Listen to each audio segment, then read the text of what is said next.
اب جو مفتی طارق مسعود صاحب اس پر آواز اٹھا رہے ہیں، میں چاہوں گا کہ میں پہلے ان کی بات آپ کے سامنے رکھوں۔ ان کہتے ہیں کہ یہ پنجاب کے علماء کرام کو فیصلہ کرنے دیں، پنجاب کے حضرات فیصلہ کریں گے، اس کو کسی اور کے حوالے ہم نہیں کر سکتے۔ پنجاب کے ائمہ کہہ دیں ہمیں تنخواہ چاہیے تو ان کو دے دیں، پنجاب کے ائمہ کہہ دیں ہمیں تنخواہ نہیں چاہیے تو ان کو نہیں دینا چاہیے، مسترد کر دینا چاہیے۔ مولانا مفتی طارق مسعود صاحب، معاملہ اتنا سادہ نہیں ہے جتنا آپ باوجود جاننے کے عوام کو دکھانے کی ناکام کوشش کر رہے ہیں۔ اگر آپ یہ بات فرماتے ہیں کہ جی پنجاب والوں کا معاملہ ہے، پنجاب کے اوپر چھوڑ دیا جائے، پنجاب والے ہی سب کچھ کریں، میرا ایک سوال ہے، لال مسجد کا معاملہ پھر لال مسجد والوں پہ کیوں نہ چھوڑ دیا جائے؟ حضرت مولانا مفتی عبد الرحیم صاحب نے اس پر جو بات فرمائی ہے، پھر ان کو بات کرنے کی کیا ضرورت تھی؟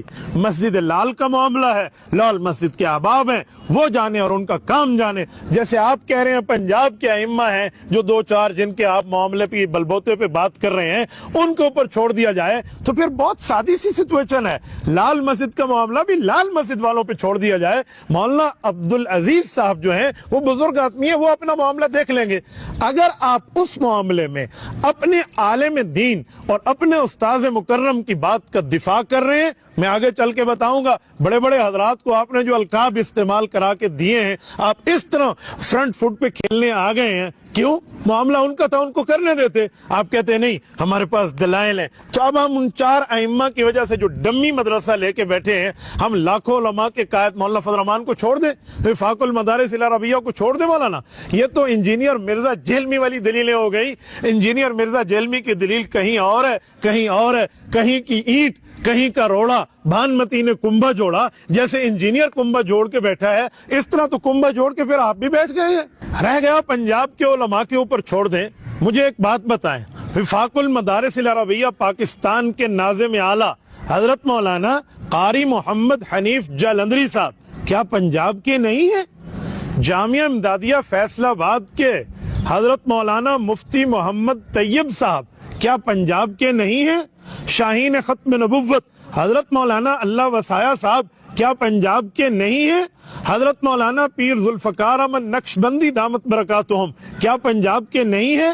خواجہ خواجگان حضرت مولانا خواجہ خلیل احمد دامت برکاتہم کیا پنجاب کے نہیں ہیں؟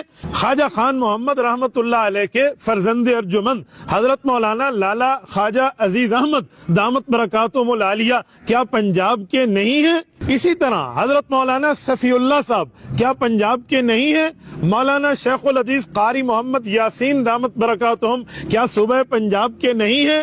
اسی طرح حضرت مولانا قاری جمیل صاحب صوبہ پنجاب کے نہیں ہیں؟ حضرت مولانا زبیر احمد صدیقی دامت برکاتہم العالیہ صوبہ پنجاب کے نہیں ہیں؟